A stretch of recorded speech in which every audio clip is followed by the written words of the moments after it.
수요 예배는 성령님에 대해서 우리가 좀 말씀을 나누려고 이렇게 합니다.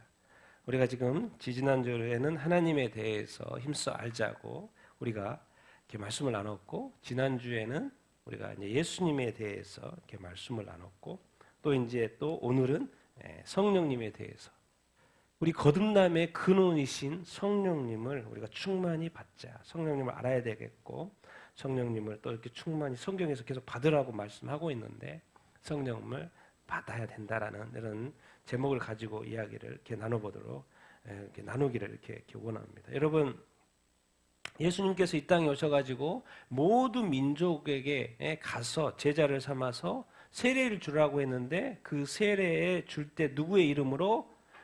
하나님 아버지와 아들 예수 그리스도와 또 뭐요? 누구? 성령 하나님의 이름으로 세례를 주라고 했어요. 우리는 지금 세례를 받았고요. 저도 세례를 이렇게 받았고, 대학교 때 세례를 이렇게 받았고, 그때 누구의 이름으로 받았어요? 하나님의 이름으로, 예수의 이름으로, 성령의 이름으로. 그러니까 우리는 지금 처음부터 예수님을 믿는 그 순간부터 성령님과 함께하고 있는 것을 이렇게 기억해야 합니다. 그런데 우리가 지금 이 말씀을 보면 영혼육이 있다고 하는데 우리가 영적인 이 영역이 사실 많이 이렇게 약하죠. 잘 모르기도 하고 보이지도 않기 때문에 그렇죠. 먼저 우리 말씀 한번 두 절 같이 읽어보겠습니다. 시작.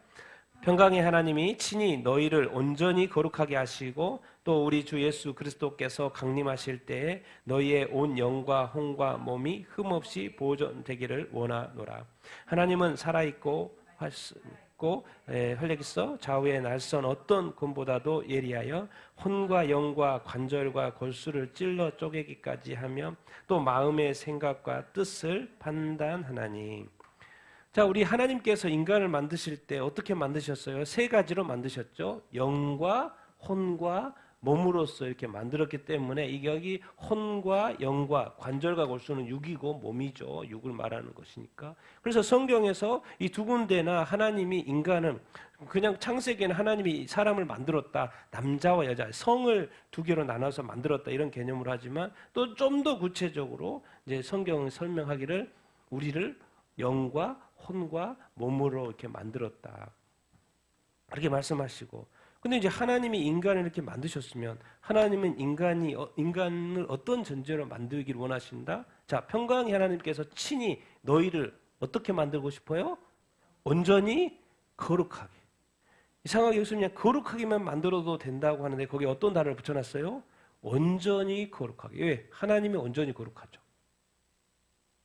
그러니까 인간도 사실은 처음에 하나님이 아담을 만들었을 때 뭐예요? 온전히 거룩하게 만들었죠. 근데 그것이 어떻게 된 거예요? 훼손이 된 거죠. 그 온전함이 뭐예요? 무너진 것이죠. 근데 다시 예수 그리스도를 통하여서 뭐예요? 다시 온전히 거룩하게 하나님이 친히 지금 하고 계시는 거예요. 예수 그리스도를 통해서 우리를 의롭게 하고 이제 성령을 통하여 우리를 뭐하게? 거룩하게.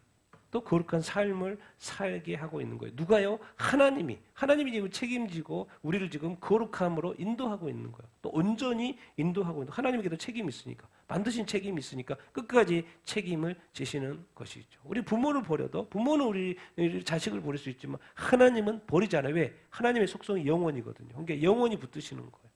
근데 그 붙드시는 그 속성이 뭐예요? 첫 번째는 뭐하게? 거룩하게. 왜? 우리가 아담이 죄를 지음으로 말미암아 타락했잖아요. 죄에서 다시 거룩으로 의롭게. 근데 왜 또 이런 것이 필요하냐? 그러니까 두 번째가 아주 중요한 또 의미가 있어요. 우리 주 예수 그리스도께서 뭐 하실 때? 강림하실 때. 자, 2000년 전에 예수님께서 초림하셨고 여기서의 이제 강림은 무엇입니까? 데살로니가전서 이야기하는 것은 예수 그리스도의 재림입니다. 자, 예수님께서 다시 오셔요. 그래서 예수님께서 다시 오실 때 어떤 상황이어야 되냐? 우리의 영과 혼과 몸이 어떻게 보존돼야 돼요? 흠없게 보존돼요. 특별히 이제 오늘은 이제 우리가 성령에 대해서 또 영에 대해서 이야기를, 영적인 부분을 이야기하니까 뭐예요? 영. 그러니까 여기서 혼도 영. 그러니까 이것을 끊임없이 거룩하게 만들어야 되고 온전하기 위해서는 뭐가 작동하는 거예요? 12절에 하나님의 말씀이 살아가지고 뭐요? 계속해서 우리를 찔러 쪼개는 거예요. 그래서 우리가 문제가 있으면 다시 찔러 쪼개고 다시 올바르게 하고 다시 바로잡고 다시 회개하고 다시 거룩으로 돌이키고 다시 우리를 훈련하고 다시 하나님께로 돌이키고 끊임없이 이 하나님의 말씀이 우리의 마음과 생각을 끊임없이 조정해주고 판단해주고 바로 잡아주는 그 역할. 왜? 주님은 다시 오실 거니까. 예수 그리스도는 다시 재림하실 거니까. 그날에 우리가 온전히 영과 혼과 몸이 흠없이 보존돼야 된다는 것. 그 말은 위에 있는 단어대로 온전한 거룩으로 있어야 한다라는 것을 이야기를 하고 이렇게 있죠. 그런데 이제 우리가 이제 고민해봐야 될 것은 늘 맨날 생각하고 지정의를 가지고 우리가 늘 움직이고 있잖아요. 근데 몸도 우리가 늘 건강 관리하고 이렇게 몸에 대해서는 늘 우리가 제일 익숙하고. 근데 제일 이제 부족한 부분이 어디예요? 우리의 영이에요. 우리의 영은 안전합니까? 우리의 영은 지금 뭐 이렇게 하나님이 보시기에 이렇게 만족할까요? 정말 우리의 영은 지금 기쁜 상태에 있을까요? 아니면 우리의 영은 지금 뭐 이렇게 뭐 행복한 상태에 있을까요? 우리의 영은 지금 찌그러져 있을까요? 아니면 우리의 영은 지금 감옥에 갇혀 있을까요? 아니면 우리의 영은 지금 눈물 흘리고 있을까요? 아니면 우리의 영은 지금 뭐 어둠 가운데 있을까요? 아니면 또 죄악 가운데 이렇게 있을까요? 우리의 영은 지금 뭐 기뻐 뛰고 있을까요? 아니면 우리의 영은 근데 사람들 우리의 영의 상태에 대해서 별로 관심도 없고 영을 잘 챙기지도 않고 흠없이 살아가는 것에 대해서도 별로 신경 쓰지도 않고 몸 건강하면 되고 육체 건강하면 되고 정신 말짱 차리고 잘 살면 되고 우리가 신경 쓰지 못하는 게 영이죠. 그러니까 결국 우리에게는 우리 스스로 이 영을 잘 챙기지 못하기 때문에 반드시 우리 스스로 우리의 죄를 문제를 해결할 수 없었기 때문에 누구를 보내주신 거예요? 예수 그리스도. 자, 우리가 영이 스스로 챙길 수가 없어요. 우리 영도 잘 모르는 영이기 때문에 잘 챙길 수가 없어요. 그러니까 누구를 보내주셨겠습니까? 당연히 오순절날 성령님을 보내주신 거예요. 자, 우리 성령님에 대해서. 그래서 우리에겐 성령님이 아주 필요합니다. 우리에게 예수님이 필요한 것처럼 성령님이 필요하죠. 그래서 이제 오늘 성령님에 대해서 같이 잠시 말씀 나눌 텐데 우리 4절 같이 한번 읽겠습니다. 시작. 태초에 하나님이 천지를 창조하시니라. 땅이 혼돈하고 공허하며 흑암이 기쁨 위에 있고 하나님의 영은 수면 위에 운행하시니라. 나 예수는 교회들을 위하여 내 천사를 보내어 이것들을 너희에게 증언하게 하였노라. 나는 다윗의 뿌리요 자손이니 곧 광명한 새벽별이라 하시더라. 성령과 신부가 말씀하시기를 오라 하시는도다. 듣는 자도 오라 할 것이요 목마른 자도 올 것이요 또 원하는 자는 값없이 생명수를 받으리라 하시니라.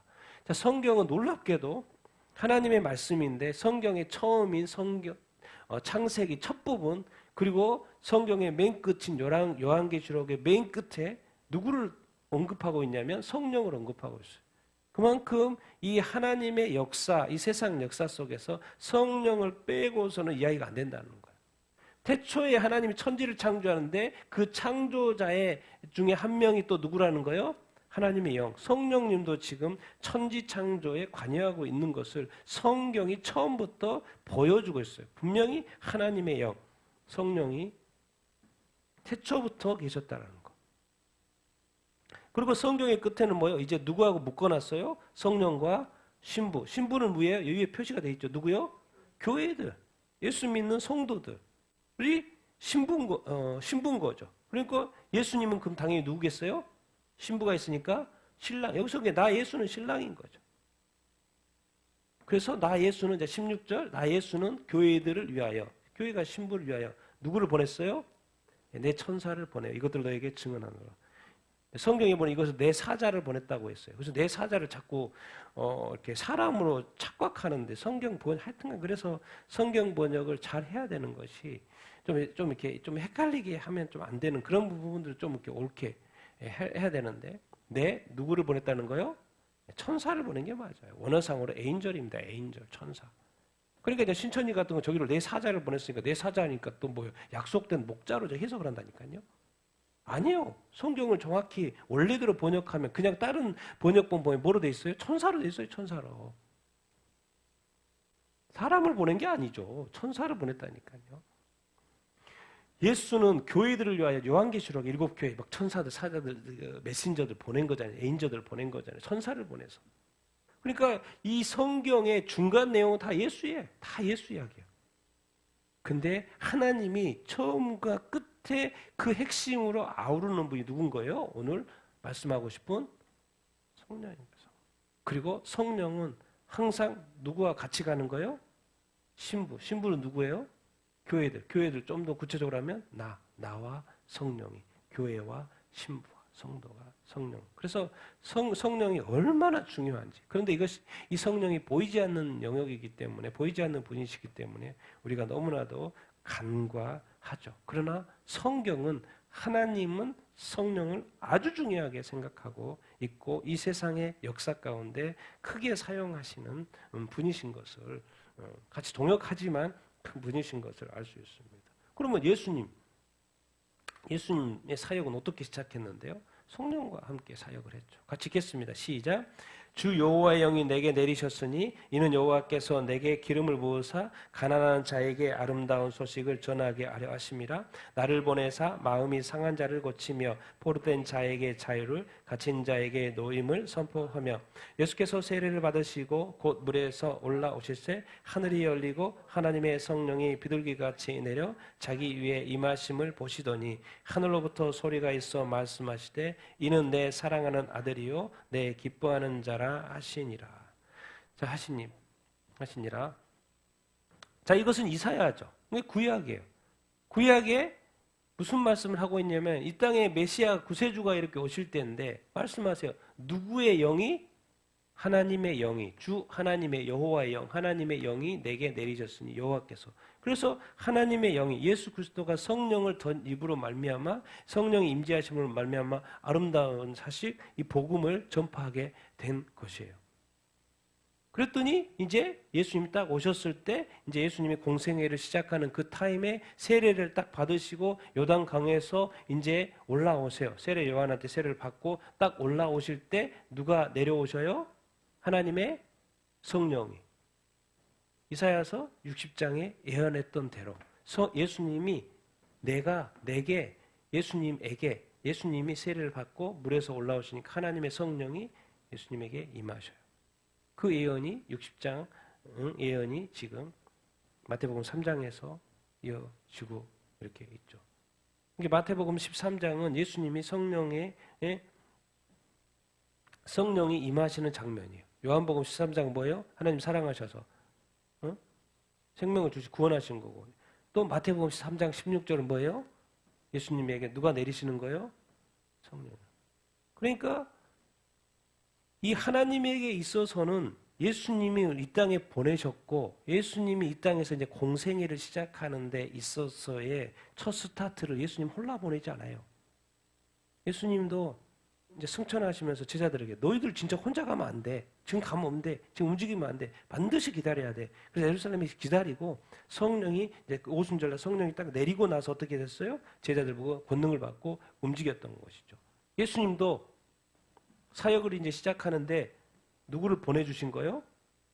하나님의 성령.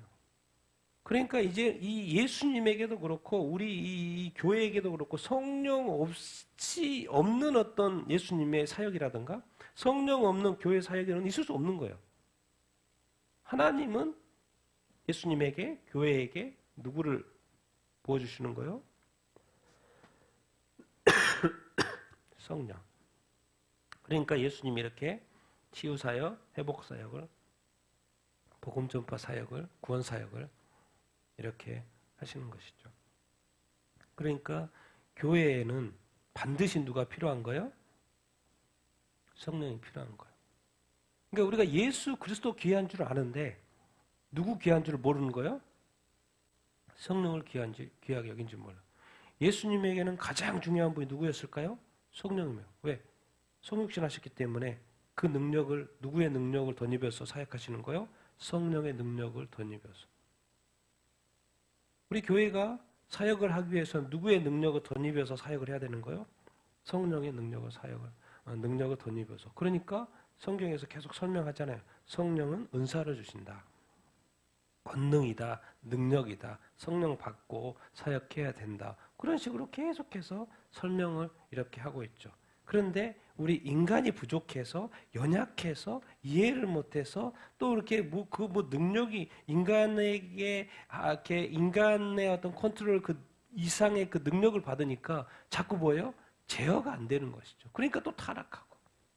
그것 때문에 문제인 거지. 원래 오리지널은 뭐예요? 이 교회와 성령이 함께 가는 게 오리지널인 거예요. 인간이 부족해서 그게 자꾸 탈이 나는 것이지. 그 탈이 났다고 해서 성령을 자꾸 무시하면 안 되는 것이죠. 그래서 이 예수님의 사역, 이 복음 사역, 2000년 전에 이 복음 사역의 스타트는 사실 예수님과 성령이 함께한 거예요. 예수님의 창조 사역, 하나님이 성령님과 함께 하셨고 2000년 전에 예수님의 그 사역도 누구와 같이 성령님과 함께 사역했다. 그만큼 이 예수님에게도 교회에게도 누가 필요한 거예요? 성령님이 필요한 것이죠. 그럼 왜 이렇게 예수님에게는 성령이 필요했을까? 가장 강력한 적이 있었죠. 같이 읽겠습니다. 시작. 그러나 내가 하나님의 성령을 힘입어 귀신을 쫓아내는 것이면 하나님의 나라가 이미 너희에게 임하였느니라. 베드로가 이르되 아나니아야 어찌하여 사탄이 내 마음에 가득하여 내가 성령을 속이고 땅값 얼마를 감추었느냐. 땅이 그대로 있을 때에는 내 땅이 아니며 판 후에는 내 마음에 들어갈 수 없더냐. 어찌하여 이 일을 내 마음에 두었느냐. 하늘석에 거짓말한 것이 아니요 하나님께로다. 아멘. 예수께서 이 땅에 오셔가지고 처음 선포하시는 말씀이 뭐예요? 회개하라. 하나님의 나라, 천국이 가까이 왔다. 그리고 예수님이 지금 뭘 가져오신 거예요? 하나님의 나라를 가지고 왔어요. 근데 오늘 본문을 보면 이 하나님의 나라가 이미 시작되는 이 부분에 있어서 무슨 이 과정이 있었냐면 예수 그리스도가 하나님의 성령을 힘입어서 누구를 쫓아내면서 하나님의 나라가 시작이 되고 있는 거예요? 귀신을 쫓아가네. 왜? 귀신이 이 땅에서 모든 사람을 자기 자식처럼 종처럼 부리고 있고 그래서 이 세상에서 왕노릇하고 있으니까 누가? 귀신이. 밑에 보니까 누구예요? 이 사탄이 자기 왕노릇하고 있는 거예요. 그러니까 궁극적으로 예수님께서는 이 땅에 귀신들을 쫓아내고 사람들 가운데 역사하는 개인에게 가정에게 이 세상 가운데 왕노릇하는 이 귀신을 쫓아냄으로 말미암아. 그러니까 귀신이 떠나면 뭐가 되는 거예요? 하나님의 나라, 하나님의 통치. 그러니까 이렇게 말씀하시는 거예요. 그러니까 예수님께서 이 땅에서 사역하는 데 있어서의 그 성령의 능력이 반드시 필요해요? 안 필요해요? 필요하죠. 왜? 영적인 싸움이니까. 강력한 싸움이니까. 그러니까 하나님의 예수님은 지금 어떤 상태입니까? 인간의 몸을 입은 어떤 상태에 이렇게 있지 않습니까? 그러니까 하나님의 성령을 힘입어서 귀신을 쫓아내면서 하나님의 나라가 이 땅 가운데 임하게 된 것이라는 것을 우리가 알 수 있겠어요. 그러니까 이제 밑에 봅시다. 교회가 베드로가 이제 신약의 교회가 이렇게 시작이 됐죠. 이제 아나니아가 다들 이제 막 자기 소유를 팔아가지고 교회에다 바치는 거예요. 그 초대교회 시대에. 그러니까 아나니아도 삽비라도 이 부부도 이렇게 팔았는데 이 다른 사람들을 온전히 바치는데 이 부부는 뭐예요? 좀 다 바치는 아까웠는지 다 바치는 못하고 숨겨놓고 했어요. 그래서 근데 바칠 때는 베드로에게 이렇게 바칠 때는 뭐예요? 다 바친 것처럼 말을 했다는 거예요. 그런데 성령의 충만한 베드로는 그 숨기는 것도 못 받고 그런데 성령님이 다 가르쳐줘요. 저희는 지금 나를 속이고 있다고. 그래서 베드로가 이미 아나니아가 이거요 다 팔아서 다 가져왔어요 이렇게 말하고 있는데 아나니아한테 말하는 거예요. 네가 어찌하여 뭐가 네 마음에 가득해요? 사탄이 네 마음에 가득해. 사탄은 무슨 자예요? 뭐 하는 자예요? 속이는 자예요. 사탄이 네 마음에 가득하여. 왜? 지금 돈을 계산을 했거든요. 머리를. 내 소유 이거 아까우니까 조금 남겨놓고 바쳐야지. 근데 왜 속이는 거예요? 다 바쳤다고 말을 안 하면 되는데 다 바쳐지 않으면서 다 바쳤다고 속이는 거죠. 사탄이 네 마음에 네 땅이고 땅이 네 땅이고 네가 팔든지 안 팔든지 다 네 건데 왜 네 마음대로 못하냐 이 말인 거예요. 베드로가 아나니아 사탄이 네 마음에 왜 나는 그냥 내가 약간 그 떼는 거 그런 거였는데 왜 베드로는 그것을 표현을 이렇게 하지? 사탄이 네 마음에 가득했다고 표현을 하지? 내 안에 사탄이 그런가? 내가 그런 건가? 내가 속인 건가? 그럼 왜 사탄이 했다고 그러지? 가롯 유다는 예수님을 30에 팔았는 30에 팔았는데 그건 가론 유다가 판 거 아니고 돈 받고 팔았는데 가론 유다가 팔았는데 왜 거기에 성령이 또 들어와서 역사했다고 그러지? 사탄이 네 마음에 가득하여 네가 누구를 속이고 성령을 속였다. 사탄과 성령, 성령이 귀신을 쫓아내고 사탄과 성령. 하나님의 성령을 힘입어서 귀신을 쫓아내면 하나님의 나라가 시작이 돼요. 그래서 성령을 속이고 속인다는 뭐 한 거예요? 거짓말한 거. 그래서 너는 지금 나한테 베드로 나한테 지금 나한테 거짓말하고 있는 게 아니다. 나를 속이고 있는 것이 아니다. 누구한테 하고 있는 거예요? 그러니까 우리는 지금 안 하냐 생각해 봅시다. 안 하냐는 그냥 자기의 것을 일부 도둑질한 거예요. 근데 나는 그냥 누구한테 이렇게 말을 한 거예요. 나는 그냥 살짝 이렇게 속이는 거예요. 근데 우리는 어떤 개념, 영적인 관점이 없기 때문에 나는 내가 그것을 누구를 속였다, 사람을 속였다라고 생각하는 걸로 끄시는 거예요.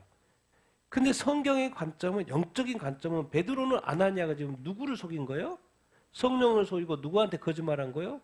하나님, 이 관점이 영적인 관점이라는 것이. 우리는 모든 그냥 육적인 활동인 것 같고 눈에 보이는 것 같고 이런 것 같지만은 영적인 관점에서는 다 뭐예요? 하나님을 속이는 거예요. 성령을 속이는 거예요. 악한 마귀가 역사하는 거예요. 이 관점. 이런 관점을 갖기까지 우리에게 얼마나 많은 훈련이 필요하고 우리 안에 어떤 성령의 그 역사가 우리 안에 얼마나 이렇게 있어야 이렇게 하겠습니까? 여러분, 사도 바울은 성령 빼면 아무것도 아니에요. 시체예요, 시체. 사도 바울. 성령 빼면 시체라니까요. 같이 한번 읽어보도록 하겠습니다. 시작. 그러나 내가 하나님께서 내게 주신 은혜로 말미암아 이 은혜는 곧 나로 이방인을 위하여 그리스도 예수의 일꾼이 되어 하나님의 복음의 제사장 직분을 하게 하사 이방인을 제물로 드리는 것이 성령 안에서 거룩하게 되어 받으실 만하게 하려 하심이라. 그러므로 내가 그리스도 예수 안에서 하나님의 일에 대하여 자랑하는 것이 있거니와 그 일은 말과 행위로 표적과 기사의 능력으로 이루어졌으며 그리하여 내가 예루살렘으로부터 일루니까지 그리스도의 복음을 편만하게 전하였노라. 아멘. 그러니까 지금 자기가 지금 로마서 지금 15장에 설명하고 있는 것을 뭘 설명하고 있어요? 내가 지금 예루살렘에서 두루 행하여 일루리곤까지 그리스도의 복음을 정말 편만하게 이렇게 전했는데 거기에 많은 이제 말과 행위로 당연히 전했겠죠. 근데 거기에 많은 표적과 기사들이 나타나는데 그것은 누구의 능력이었다는 거예요? 자기 자신의 능력이 아니잖아요. 기적을 어떻게 자기가 일으켜요? 인간인데. 그 사도 바울에게 누가 역사했다는 거예요? 성령의 능력. 그러니까 지금 우리는 바울을 위대하다고 하지만 사실 궁극적으로는 바울이 위대한 게 아니고 누가 위대했던 거예요? 성령이 위대했던 것이죠. 성령의 바울. 왜요? 사도 바울을 전도여행 시키신 분이 누구예요? 성령이에요. 안디옥 교회 바울과 바나바를 따로 세워라. 그래서 교회가 안수하고 선교여행을 떠나죠. 누가 그렇게 시켰어요? 교회 성령님이. 그래서 떠났어요. 자, 2차 전도에 아시아에 또 1차 전도여행에서 복음 전했으니까 여기도 저 더 확장해서 전화 보고 싶은데 스탑시켜요. 주의 영이 스탑시켜요. 그리고 어디로 넘어가요? 2차 전도에? 저 유럽으로 넘어가죠. 마게도로 넘어가죠. 누가 시킨 거예요? 성령님 하신 거예요. 그런데 이제 가는 곳마다 뭐 힘들게 하고 유대인들이 율법주의자 쫓아오기도 하고 그러는데 가는 곳마다 어떤 일이 일어나요? 막 기적들이 일어나요. 막 귀신이 떠나가고 병든 자가 나요. 그러니까 그것 때문에 막 이슈가 되기도 하고. 그럼 이 많은 어떤 기적과 이슈들이 다 누가 역사하시는 거예요? 지금 바울이 역사하는 게 아니잖아요. 바울과 함께 하시는 누가? 성령님의 역사. 이 하나님의 일을 하는 데 있어서 이 선교를 하는 데 있어서 하나님께서 내게 주신 은혜, 나로 하여금 이방인의 사도로 불렀잖아요. 그래서 그리스도 예수의 일꾼이 되어서 하나님의 이 복음의 제사장 연결시켜주죠. 하나님과 이방인을 연결시키는 제사장 직분을 이렇게 하는데 그래서 이방인을 하나님께 제물로 드리는데 왜? 누구 안에 사고 있어요 지금? 성령 안에서 어떻게? 거룩하게. 그게 지금 이 사도 바울이 진짜인 것은 인정하고 있어요. 늘 이렇게 겸손한 것은 자기 자신이 하나님의 부르심, 그리스도의 부르심을 받아서 이방인을 위한 전조다를 세워서 내가 이방인을 뭘 했지? 내가 이방인을 뭐 했지? 누구 안에서? 성령 안에서 뭐하게? 거룩하게 만들어주는 그 일을 했다라는 거예요. 그리고 내가 이 하나님의 일을 하는 데 있어서 누구의 능력을 지금 언급하고 있어요?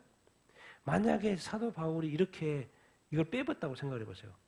말과 행위로 표적과 기사의 능력으로 이루어졌으며 라고만 했다고 생각해 보세요. 그럼 마치 성경의 기록이, 사도 바울의 기록이 마치 자기가 표적과 기사의 능력을 통해서 복음을 편만하게 정말 1차, 2차, 3차 전도여행 한 것처럼 느껴질 수 있잖아요. 근데 정확하게 사도 바울이 겸손한 것은 자기 자신이 아는 거예요. 내 안에 누가 역사했다?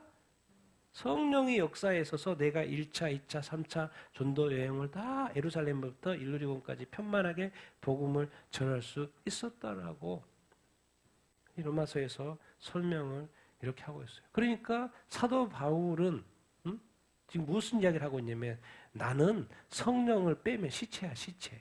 나는 아무것도 아니야. 난 아무것도 못했을 거야. 내가 그 말주변도 없고 어디 가서 맨날 두려워 떨고 맨날 매 맞고 도망 다니고 막 그렇게 할 존재에 불과한데 아니 가서 복음을 전했는데 막 능력이에요. 막 또 막 귀신이 떠나요. 막 예수 그리스도의 손파에 귀신이 떠나요. 근데 바울은 정확히 알았다는 거예요. 그 모든 역사가 누구로부터 나오고 있다는 거? 성령으로서. 그러니까 지금 자기 사역에 이 정리라는 데서 누구의 성령의 능력을 빼지 않고 이야기하는 거예요. 그러니까 우리가 어떤 말을 할 때 또 신앙생활을 하고 사역을 할 때 뭐예요? 뭐가 이렇게 되어져 가는 일 속에는 누가 일하고 계시는 거예요? 성령님 일하고 계시는 거예요. 그것을 잊지 말아요. 이게 하나님의 역사, 하나님의 일하심, 하나님의 어떤 도우심에 바울은 부르신 분은 지금 이렇게 복음 전도자를 세우신 분도 성령님이고 그 선교의 길을 인도하신 분도 성령이고 방향도 결정해 주신 분이 성령님이 이렇게 이시고 곳곳마다도 역사하시고 교회를 세우고 있는 모든 과정 속에서 오늘 겸손히 인정하고 있어요. 다 성령 안에서 이방인들을 거룩하게 하는 그 일을 하는 데 있어서 성령께서 다 도우셨다. 성령께서 능력 가운데 역사 이렇게 하셨다. 그러니까 사실은 바울은 기약에 쓰임 받았지만 바울의 고백은 그건 거예요. 다 주님이 하셨다라고.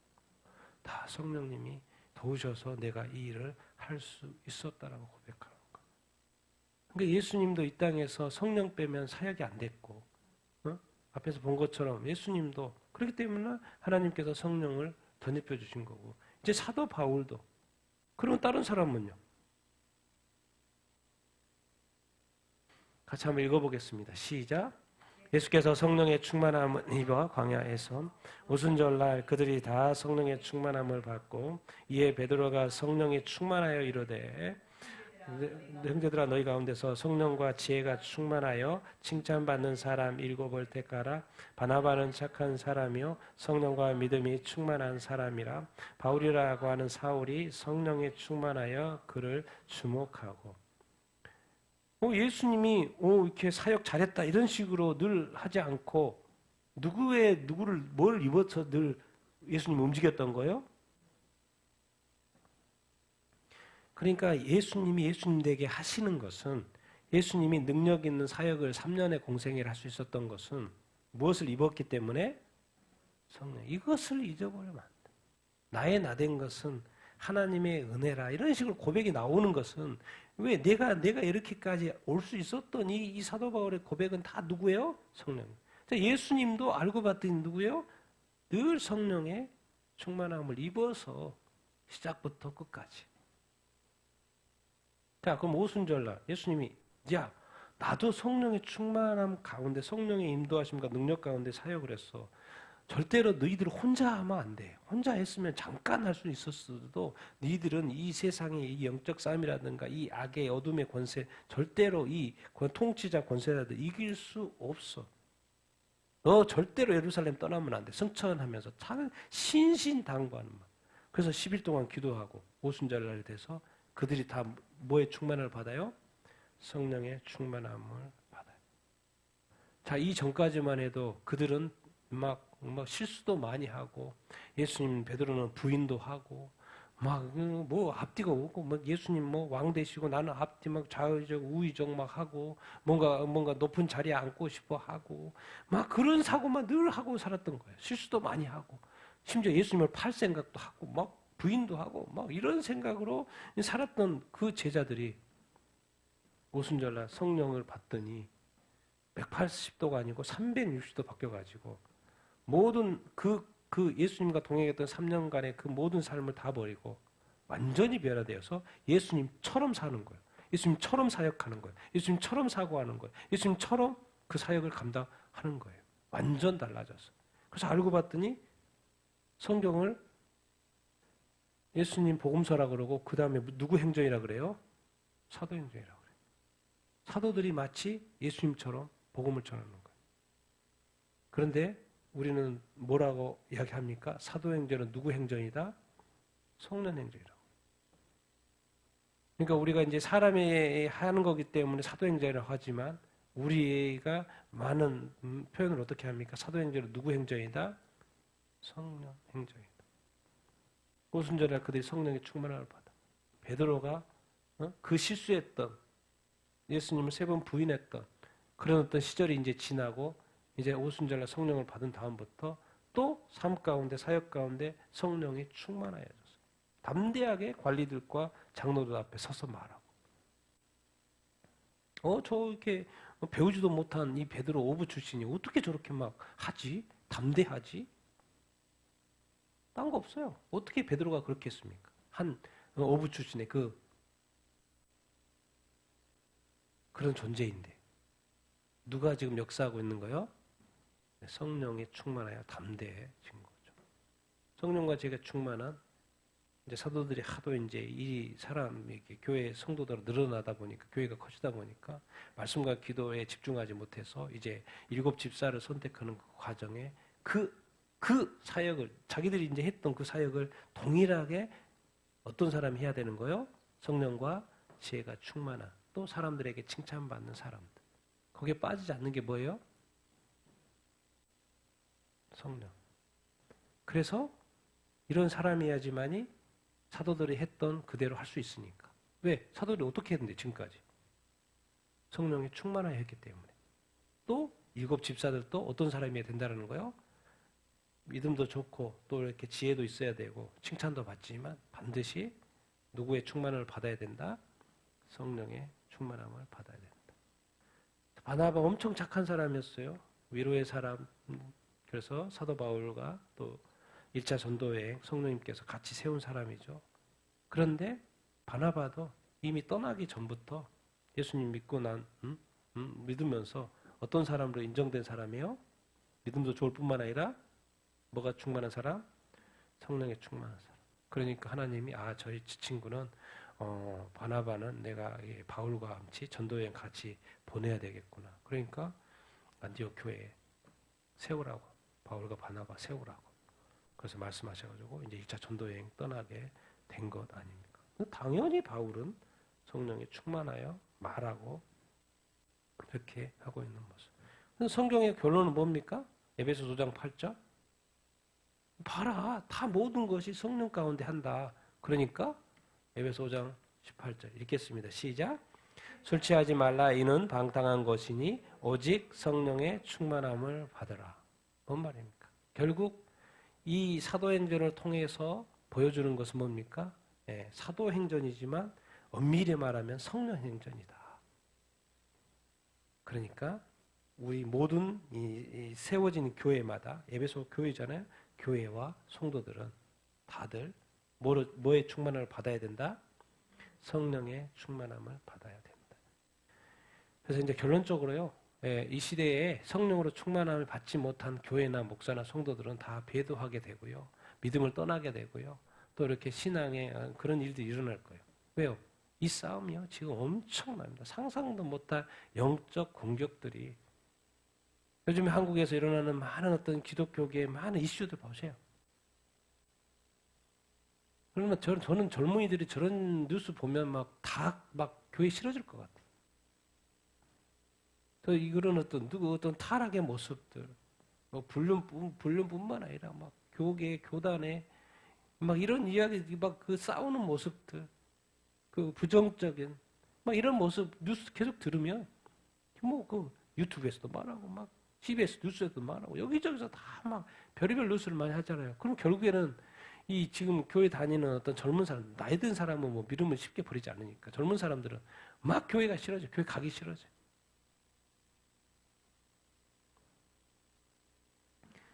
근데 이 모든 상황에서도 이 모든 것을 정확히 A, B, C, D, E 1부터 10까지를 조각조각 내서 이것은 무슨 문제, 이것은 무슨 문제, 이것은 누구의 문제, 이것은 무슨 문제 정확히 해서 그 믿음의 신앙이 흔들리지 않을 수 있는 단계 누굴까요? 저 같으면 10개로 구분하죠. 이 사람은 어떤 문제, 이거 문제, 이거 문제. 그러니까 믿음이 흔들리지 않아요. 신앙이 왜? 분별하죠. 화나지도 않아요. 이것의 문제, 이것의 문제. 객관화하고 믿음이 흔들려서도 안 되죠. 내 믿음 흔들리면 안 되죠. 다른 사람이 잘못했는데 왜 내 믿음이 흔들립니까? 다른 사람을 불쌍하게 여기고 회개하게 되길 바라고 나는 저렇게 하지 않아야지 이렇게 가고 다시 내 마음을 안 하는 나들도 다시 새롭게 하고 그렇게 해야죠. 주님이 뭐 촛대를 옮기는 것은 어쩔 수가 없는 것이고 그러나 주님 나는 나의 촛대는 옮기지 말아 주십시오. 주님 나와 끝까지 함께 해주시고 나를 동행하여 주시옵소서. 이런 판단을 할 수 있는 어떤 분별력을 가질 수 있는 것은 딴 거 없어요. 제가 어떻게 합니까? 춥고 짜증나고 정말 이렇게 화도 많이 나고 어떻게 그러지? 본을 보여야 될 사람들이 왜 저렇게 그러지? 그런데도 전혀 흔들림이 없이 온전한 마음으로 하나님을 예배하고 찬양하고 이 믿음 가운데 여전히 설 수 있는 것은 딴 거 없는 것 같아요. 누가 도우시기 때문에 내 안에서 성령이 도우시기 때문에. 그래서 세그먼트 해보고 각각에 나눠서 보고. 뭉탱이로 자꾸 반응하면 안 돼요. 그 뭉탱이로 반응한다는 것이 뭐냐면 감정적으로 반응한다는 거예요. 이성적으로 반응하고 나눠서 반응하고. 그 화나는 것은 10개 중에 하나에만 집어넣는 거예요. 9개는 아무 문제 없는 거예요. 그런 식의 어떤 넓은 마음, 넓은 시각, 또 분별력, 영적 분별력 가지면 됩니다. 남이 타락한다고 내가 타락할 필요 없고 남이 죄인데 내가 화낼 필요, 내가 그 죄 가운데 쏠려가면 안 되죠. 남의 죄가 나의 죄가 되면 안 되죠.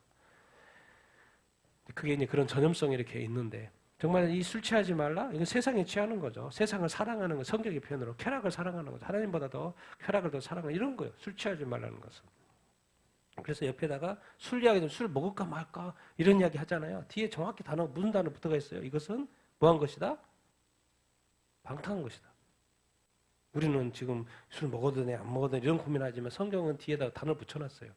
술 취하지 말라 성령 충만을 받아 이렇게만 해서 되는데 이상하게 단어를 뒤에다 뭐가 붙여놨어요? 방탕한 단어를 붙여놨어요. 그러니까 좀 더 이제 모든 것이 분명해지죠. 그래서 우리가 성령의 이 사도행전은요, 성령 행전이에요. 우리 성도의 행전은 무슨 행전이어야 되는 거예요? 성령의 행전이어야 돼요. 절대적으로 그래서 우리에게는 예수님에게 성령이 절대적으로 필요했던 것처럼 사도들에게 사도 바울에게 성령이 절대적으로 필요했던 것처럼 7 집사에게 성령이 절대적으로 필요했던 것처럼 지금 우리에게도 교회에도 성도들에게도 나에게도 성령이 절대적으로 필요합니다. 우리가 그것을 제대로 인식하면서 살아야 합니다. 그래서 성경은 다 너희들도 다 성령의 충만함을 받으라. 에베소 교회에 그렇게 말씀을 하고 있죠. 여러분들도 성령의 충만함 받게 되기를 예수님의 이름으로 축원드립니다. 교회에는 성도는 아직도 부족하고 연약하고 약한 것을 알고 있어요. 근데 그것을 강함으로 이렇게 붙들어줄 수 있고 능력으로 붙들어줄 수 있는 분이 누구예요? 성령님. 그래서 성령님이 부족함대 연약한 가운데 약함 가운데 성령이 역사하면 일이 될까요? 안 될까요? 된다니까요. 믿음이 흔들리지 않아요. 누가 붙들어주니까? 성령이 붙들어 주니까. 만약에 성령님이 우리를 붙들어 주지 않다면 다 쓰러질걸요. 다 쓰러져요. 다 쓰러져요.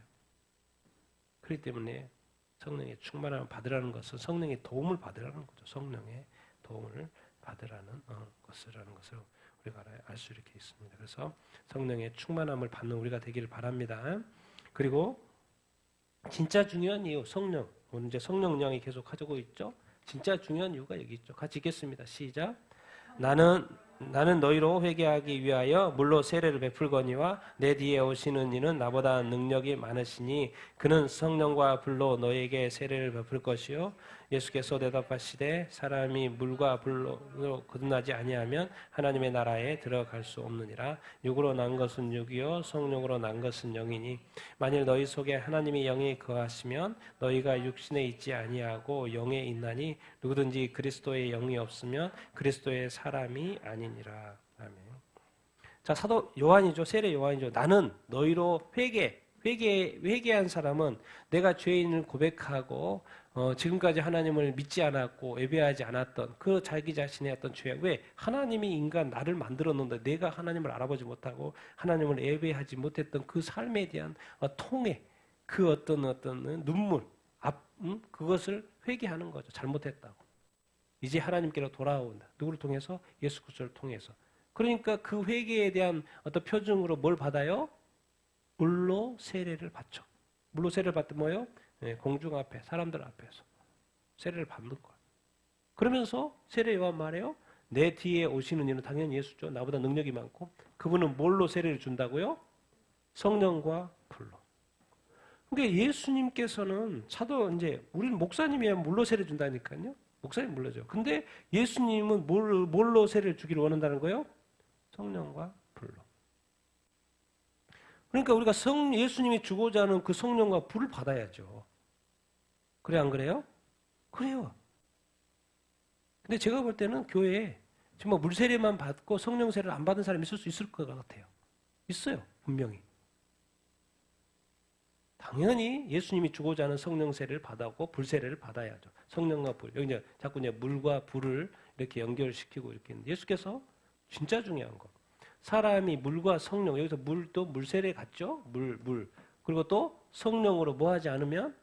거듭나지 않으면 성령 세례를 안 받게 돼요. 여기서 이제 쉽게 말하면 그냥 성령 세례. 성령 세례는 성령으로 이렇게 거듭난 거, 성령의 충만과 달리 성령으로 거듭난 거, 성령 세례를 받으면 성령으로 이렇게 성령이 임하신다는 거죠. 그래서 우리가 이제 거듭나는 거죠. 영적으로 탄생을 하는 거죠. 거듭나지 않으면 만약에 어디에 들어갈 수 없어요? 하나님의 나라에 들어갈 수 없어요. 그럼 예수 믿는 것도 중요한데 성령님이 나한테 우리 각각의 개인에게 중요해요? 안 중요해요? 엄청 중요하죠. 점검해봐야죠. 내가 성령으로 거듭나나 점검해봐야죠. 성령님 내 안에 있나 점검해봐야죠. 성령님 내 안에 계십니까? 물어봐야죠. 지금 노크도 해보고 똑똑똑 하면서 성령님 지금 내 안에 있어요? 물어봐야죠. 왜? 내가 지금 천국 가고 안 가고의 문제인데. 근데 관심 있습니까 우리가? 사람이 물과 성령으로 물세례 받았다고 만족하면 안 된다는 거예요. 성령 세례 받아야 된다는 거예요. 왜? 목사님은 물세례를 주지만 예수님은 뭘 주기를 원하는 거예요? 성령 세례를 주고 성령과 불세례를 주기를 원한다. 왜? 그것이 왜 중요하니까. 예수님은 왜 줘야 되는데? 왜? 하나님의 나라에 들어가기 위해서는 성령으로 거듭나야 되니까. 우리가 육으로 부모로부터 태어나지만 또 성령으로 태어나는 것이 있다라는 거예요. 성령으로 거듭나는 것, 성령의 어떤 세례. 성령으로 거듭났다는 것이 분명히 성경에 표현되어 있죠.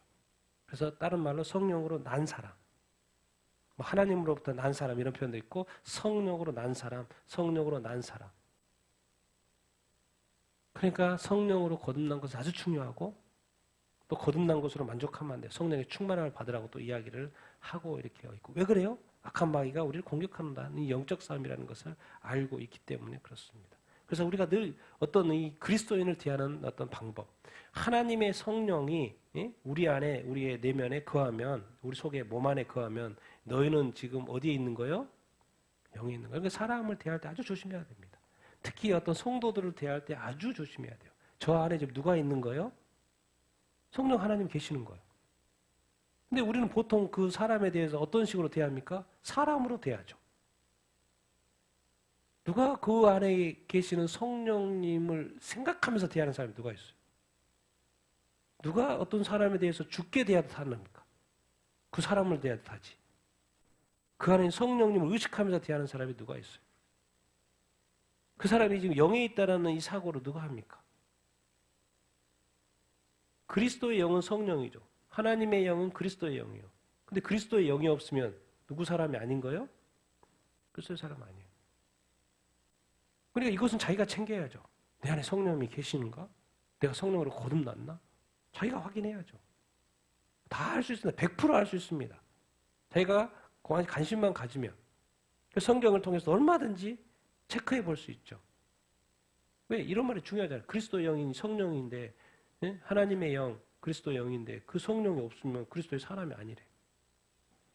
그럼 내가 지금 그리스도의 사람인지 그리스도인인지 내가 이렇게 점검을 이렇게 해 봐야 되지 않겠습니까?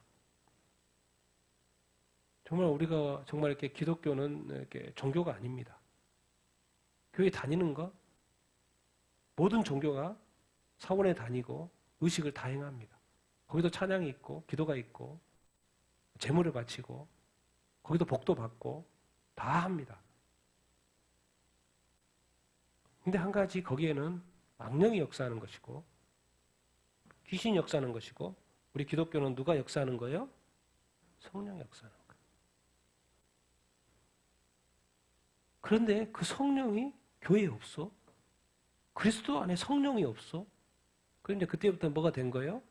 종교가 되는 것이고 종교인이 되는 것이죠. 근데 이거는 이제 자기가 챙겨야지 뭐 어떻게 누가 챙겨줍니까? 내가 지금 천국 들어가고 말고 이 아이가 지금 물과 성령으로 거듭나야 된다고 하는데 내가 지금 거듭났는지 성령이 내 안에 있는지 근데 가장 확실한 게 뭡니까? 가장 확실한 게 뭘까요? 자기가 성령에 충만해 있으면 당연히 성령이 계시는 거 안 계시는 거예요? 계시는 거예요.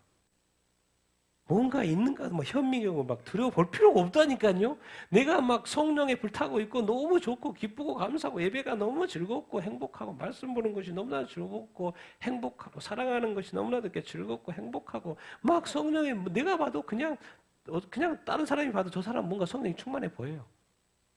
그러면 이미 그 사람은 성령 안에 있는 거예요? 없는 거예요? 이미 있는 거예요. 그러니까 성령의 충만함이 확실한 것은 뭐예요? 이미 성령이 그 안에 있다는 걸 증거하는 거죠. 근데 성령으로 거듭나서 성령으로 충만하지 않은 사람은 늘 점검해 봐야 돼요. 왜? 확인을 해야 되니까. 그래서 가장 확실한 방법은 성령의 충만함을 받으면 점검할 필요도 없어요. 그 사람 무조건 안에 있으니까. 그러니까 성령의 역사가 이렇게 있는 거 이렇게 아닙니까? 그러니까 하나를 가지고 막 어떻게든 막 그렇게 뭐라 하지 말고 그냥 10개를 가지면 되는 거잖아요. 그래 안 그래요? 그러면 하나는 당연히 포함되는 거 아닙니까? 그러니까 예수 믿는데 예수 믿는데 이게 내가 지금 구원 받을 수 있을까? 천국에 갈 수 있는 믿음인가 아닌가? 뭐 이런 고민하지 말고 그냥 성령의 충만을 받아버리니까요. 그럼 그것은 고민할 필요가 없어요. 고민할 필요가 없어요. 당연히 가죠. 당연히 가죠. 근데 많은 사람들이 진짜 성령의 충만한 삶을 살지 않고 내가 구원 받았나? 난 천국 갈 수 있나? 혹시 구원파가 전부 아니야? 혹시 이단의 구원이 진짜 저기에 있는 거 아니야? 막 별의별 생각을 다 한다니까 살면서 신앙생활하면서 고민을 하면서 혹시 다른 종교에도 구원이 있는 거 아니야? 왜 그래요? 누구의 충만을 받지 않기 때문에? 성령의 충만하지 않기 때문에. 근데 성령의 충만하면 그게 다 분별이 됩니다. 종교도 분별되고 뭐가 악도 분별되고 죄도 분별되고 저 사람의 죄도 분별되고 내가 그 영향을 받는지 안 받는지도 받아야 될지 안 받는지도 알게 되고 내가 이때 무슨 말 해야 되는 것도 이렇게 알게 되고 성경이 이렇게 말한 대로 또 이렇게 뭐 그렇게 또 하게도 되고 막 그런 게 다 가능해요. 왜? 성경을 쓰신 분이 성령이고 성령이 내 안에 계시고 그러면 내가 성경을 좀 어느 정도 알고 있으면 성령이 말씀하시는지 나를 그렇게 인도해 가요. 오히려 내 영 자체도 그렇게 습관화가 돼가지고 자꾸 그렇게 하려고 반응하려고 그렇게 하는 중에 성령님이 또 터치해주고 그렇게 하면 당연히 그렇게 되는 거예요. 그리고 성령님은 싫어하는 죄가 있으니까 죄가 있으면 빨리 끊어달라고 그렇게 해야 합니다. 이제 잠시 이걸 언급하지 않고 갈 수가 없죠. 같이 한번 19절 또 30절 읽겠습니다. 시작. 너희 몸은 너희가 하나님께로부터 받은 바 너희 가운데 계신 성령의 전인 줄을 알지 못하느냐? 너희는 너희 자신의 것이 아니라 하나님의 성령을 근심하게 하지 말라. 그 안에서 너희가 구원의 날까지 인치심을 받았느니라. 아멘. 너희 몸은 성령의 전이다. 하나님께로 받은 바. 하나님께로부터 뭘 받았어요? 성령을 받았죠. 성령이 거하시는 성전, 성령의 전인 줄을 너희가 알지 못하느냐? 한마디 붙였죠. 여기서 끝나면 좋은데 너희는 너희 자신의 것이 아니다. 근데 대부분은 뭐요? 내 것은 내 거다. 그렇죠? 내 몸은 내 거다고 생각하지. 그리고 아침에 딱 일어났는데 내 것은 내 몸이 아니다. 이렇게 생각하는 사람 어디 있어요? 오늘 하루 내가 살아가는데 이 몸은 내 몸이라고 생각하지 성령의 몸으로 내가 살아간다는 생각을 누구를 할까요? 몇 명이라 할까요? 내가 예수 믿고 나서부터 이제 내 몸은 내 것이 아니다라고 예수의 피값으로 사셨다. 하나님이 사신 거야. 너는 네 것이 아니야. 그리고 네 안에는 성령이 거셔. 성령이 거하셔. 그러니까 성령 인도함을 받아야 돼. 누가 그런 생각을 합니까? 아침에 일어나서 그냥 이 세상 예수 믿지 않는 사람처럼 똑같이 살지. 성령의 이런 말들이 아무것도 아닌 거예요. 영향이 하면 우리 자신에게 영향을 미치지 못하는 것이죠. 우리가 항상 기억해야 될 것은 예수 믿는 사람에게는 성령으로 거듭났을 확률이 높은 것이고 그렇다면 우리 안에 누가 계신다는 거요? 성령이 계신다는 거예요. 그러니까 늘 우리는 누구를 의식하면서 살아야 돼요? 성령을 의식하면서 살아야 해요. 그리고 이것이 빨리 습관화가 돼야 돼요. 그렇지 않으면 어떤 삶을 살게 되냐? 하나님의 성령을 뭐하게 살까요? 근심하게 살아요. 근데 근심하지 말래. 성령 안에서 그 안에서 너희가 언제까지? 구원의 날까지 인치심을. 구원의 날까지는 뭐 약간 미래형으로 돼 있지? 예수 믿으면 구원 받은 거 아니에요? 그런데 여기서 구원의 날까지. 여기는 구원의 완성의 날까지. 좀 더 구체적으로 뭐예요? 예수님이 뭐 할 때까지? 재림하실 때까지. 그때까지 누구 안에서? 성령 안에서 우리가 인치심을 받아서. 그 말은 뭔 말이야? 성령이 예수님이 다시 오실 때까지 내 안에 계속 있으셔야 된다는 거예요. 근데 성령을 괴롭게 하면 안 되죠. 근심케 하면 안 되죠. 그러면 이제 지금 우리가 이제 에베소 4장이니까 에베소 4장 5장에 보면 근심케 하는 내용이 나와요. 정리를 해보면. 같이 한번 읽어봐요. 시작. 거짓말, 화냄, 재, 도둑질, 더러운 말, 악독, 도감, 분냄, 고함치는 것, 비방, 욕설, 악의, 음행, 불의열함, 앙탕, 탐욕, 탐심, 추잡, 어리석은 말, 희롱의 말, 우상숭배, 불순종. 지금 에베소 4장 5장 이 언저리에 나오는 근심하는 성령을 근심하지 말라는 그 언저리에 나오는 말들만 만약에 이런 일들 이런 것들이 있으면 성령을 뭐하게 하는 거예요? 근심하게 하는 거죠. 그럼 성령이 기뻐하시고 좋아할 것은 뭐가 있겠습니까? 그 4장 5장에 또 이런 말들이 표현들이 나와요. 같이 읽겠습니다. 시작. 진리, 의, 거룩, 진실, 구제, 선한 말, 선행, 친절, 불쌍히 여김, 용서, 사랑, 희생, 감사, 착함, 기쁨, 찬송, 지혜, 순종. 이런 것들이 있으면 성령이 뭐 할까요? 근심하지 않고 기뻐하겠죠. 그런데 이런 것들이 작동을 하면 성령님을 뭐 하게 하시는 거예요? 근심하게 하는 거예요. 그러니까 뭐 하지 말라? 근심하지 말라. 근데 또 잘 하다가도 또 막 이렇게 잘못했어. 응? 도둑질을 했어. 그럼 뭐 하면 돼요? 빨리 회개하면 돼요. 왜? 성령님이 지금 근심하기 시작하니까 빨리 뭐 하면 돼요? 회개하면 돼요. 회개해서 뭘 빨리 문제를 죄의 문제를 빨리 회개하면 되죠. 그러니까 성령님은 이제 또 좀 더 쉽게 말하면 왜 우리 안에 거하실까요? 우리로 하여금 뭐를 멀리하게 하려고? 죄를 멀리하게 하려고. 그래서 죄를 짓으면 바로 작동을 하셔요. 그래서 빨리 뭐 하라고? 회개하라고. 왜? 우리의 거룩이 훼손되면 안 되니까. 왜? 주님 다시 오신다 그랬는데 그때까지 성령님의 책임은 뭐예요? 우리를 점도 없이 흠도 없이 보존하는 거예요. 그렇기 때문에 뭔가 문제가 생긴다면 바로 해결해야 되는 거예요. 누구 입장에서? 성령님의 입장에서. 그래 작동하는 거예요. 그러니까 가르쳐줘요. 이런 것들은 성령을 근심케 하니까 이렇게 하면 안 되고 성령이 기뻐하실 일을 하고 해야 된다. 더 적극적으로 기뻐하실 일을 해야 된다. 이런 표현들이 있어요. 그래서 나는 여러분들이 여러분의 몸이 성령의 전인인 줄 알고 성령님을 기쁘시게 하는 사람들이 되길 바랍니다. 성령을 근심케 하지 않는 삶을 사는 여러분들이 다 되기를 예수님의 이름으로 축원드립니다. 아멘. 자, 우리 마지막 말씀, 자, 같이 한번 읽어보겠습니다. 시작. 그 위에 내가 내 영을 만민에게 부어주리니 너희 자녀들이 장래일을 말할 것이며 너희 늙은이는 꿈을 꾸며 너희 젊은이는 이상을 볼 것이며 또 새 영을 너희 마음에 두고 내 마음을 너희에게 주되 너희 육신에서 굳은 마음을 제거하고 부드러운 마음을 줄 것이며 또 내 영을 너희 속에 두어 너희로 내 율례를 행하게 하리니 너희가 내 규례를 지켜 행할지니라. 아멘. 성령은 요엘서죠. 하나님이 말씀하세요. 하나님은 하나님의 내영, 성령은 누구에게 부어주기를 원한다? 만민에게. 그 말은 뭔 말이야? 모두에게. 자녀들이든지 늙은이든지 젊은이든지 나이에 상관없이 모두에게 각 사람에게. 그래서 오순절날 각 사람에게 각각의 성령의 불이 임하셨잖아요. 그런 것처럼 모두에게 성령을 부어주시기를 원한다. 그럼 왜 부어주기를 원할까요? 성령이 각 사람에게 필요하다 안 필요하다? 필요하기 때문에. 하나님 입장에서 필요하다니까요. 성령이. 우리 입장에서도 성령이 필요해 안 필요해요? 필요해요. 왜? 성령이 임하심으로 말미암아 우리가 새 영으로 거듭나는 것이고 또 뭘 갖게 돼요? 새 마음을 갖게 돼서 우리는 굳은 마음에서 부드러운 마음으로 변화된 마음을 갖고 변화된 삶, 새 삶, 옛사람이 아닌 새 삶, 옛 습성이 아닌 새 습성을 가지고 살 수 있는 존재로 바뀌게 돼요. 그 시점이 누구라는 거예요? 새 영, 성령, 밑에 누가 작동하는 거예요? 내 영, 성령을. 누구 속에? 너희 속에. 이제는 말씀을 들고 다니는, 내가 잊어버렸네, 이런 개념인 거예요. 내가 집에다가 성경을 놔줘서 내가 놓고 왔네 이런 개념인데 성령은 어디 안에 계셔요?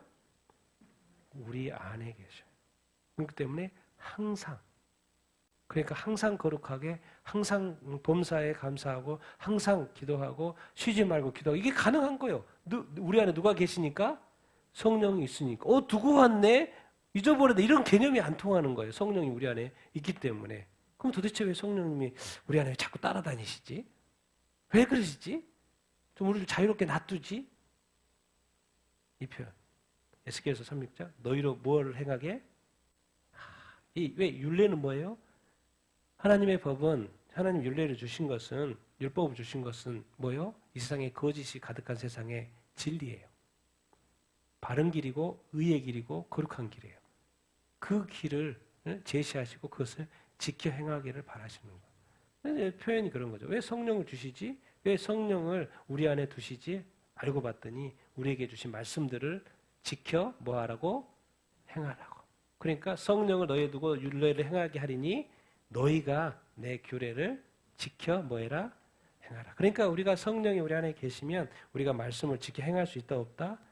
있다는 거예요. 지켜야 돼. 어떻게 안 해? 내가 지켰나 안 지켰나 이런 고민할 필요가 없습니다. 그냥 성령이 우리 안에 계신 이유가 우리로 하여금 이 진리의 말씀, 성경 말씀대로 지켜 행하며 살 수 있도록 자연스럽게 그냥 도와줘요. 그냥 우리는 그냥 자연스럽게 가게 돼요. 그게 어려운 게 아니에요. 그래서 예수님도 그러잖아요. 내 말은 어려운 게 아니다. 내 짐 이런 거 어려운 거 아니야. 쉬운 거. 내 멍에 절대 어려운 거 아니야. 다 할 수 있어. 언뜻 그건 또 좀 더 이 말씀과 연결을 시켜보면 예수님도 뭘 알고 계신 거예요? 우리 안에 누가 임하실 거라는 거를? 성령. 그러니까 산상수훈 엄청나게 마태복음 5, 6장 막 엄청 주고 나서 다 지켜 행해. 안 그러면 모래 위에 집 지으면 안 돼. 또 반석 위에 지어야 돼. 이렇게 많은 말씀해가지고 어렵게 결론을 내려놨어요. 말씀 어떻게 지켜 행하지? 말씀도 잊어서도 몰라서도 못 지키는데.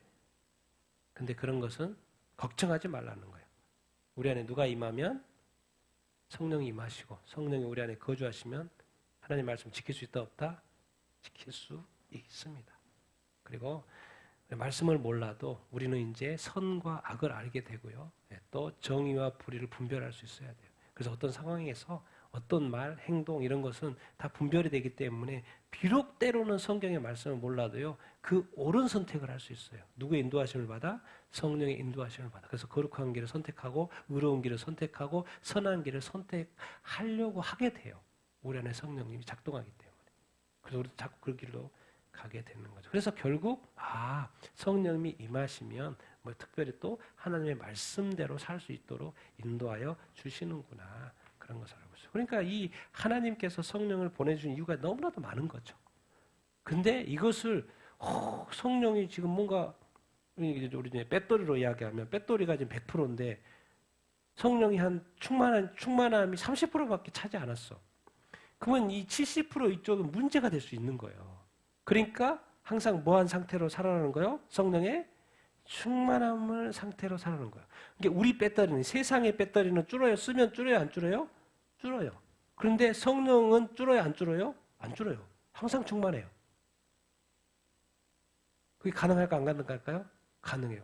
나는 지친데 성령이 충만한 상태에 있을 수 있어요. 그럼 내가 지친다고 성령이 줄나? 그게 아니라니까요. 자, 그렇게 오해하면 안 돼요. 내가 힘이 빠졌어. 그럼 성령도 힘이 빠져버리나? 그게 아니죠. 내가 힘이 없어도, 내가 연약해도, 내가 부족해도, 내가 몰라도 성령은 항상 무슨 상태에 있는 거예요? 이게 성령 자체가 사실 충만함이에요. 우리가 그걸 어떤 영적인 관점에서 그런 원리를 좀 알아야 됩니다. 성령은 막 줄었다 안 줄었다 본인이 막 그런 게 아니에요. 항상 성령 자신은 충만함, 지혜 충만, 지식 충만, 그 온전한 항상 충만한 가운데 있어요. 내 마음, 내 기분, 내 감정이 왔다 갔다 해서 그렇게 느끼는 것이지. 그렇기 때문에 성령이 내 안에 계시면 하나님의 입장에서는 모든 게 가능하다고 생각하시는 거예요. 그렇기 때문에 성령이 내 안에 우리 안에 두시는 것이고 또 늘 우리의 입장에서는 그게 성령이 충만함 가운데 있어야 된다는 것을 강조해 주는 거예요. 왜? 성령 안에 있는 곳은 있나 없나 이런 고민을 하는데 성령의 충만함 우리가 좀 산술적으로 쉽잖아요. 내가 그렇게. 그래서 우리가 다시 한번 마지막으로 기억하는 건 성령을 우리 안에 두시는 것은 하나님의 말씀대로 살 수 있도록 도와주시려고 하시는 거구나. 우리가 그것까지도 우리가 알고 하면 너무나 이렇게 좋겠죠. 그래서 오늘 이 성령의 충만함을 받자라는 제목으로 이렇게 성령님이 어떤 중요함을 우리가 다시 한번 이야기를 이렇게 나누는데요. 정말 우리 성령님은 또 하나님의 영이시고 예수의 영, 그리스도의 영이십니다. 그리고 뿐만 아니라 또 능력의 영이시고 거룩의 영 이렇게 이신 것이죠. 그래서 이제 예수님으로 거듭나서 우리를 의롭게 하고 거룩한 성전을 만들어서 성령님이 이제 거하시로. 하나님이 구약에서 성전을 만들어서 거기 거하신 것처럼 이제 예수 그리스도를 통하여서 우리를 몸 성전 만들어 가지고 누가 지금 거하시게 하시는 거예요? 성령이 거하시게 하시는 어떤 것이죠. 그래서 광야세 기간 내내 성전이 함께했던 것처럼 이제 우리가 예수 믿고 나서 성령이 우리 안에 거하시면 우리도 우리 삶의 내내 누가 함께하시는 거예요? 성령이 함께 하시는 거고 성령이 함께 하시는 것은 누가 함께 하시는 거라고 똑같은 거예요?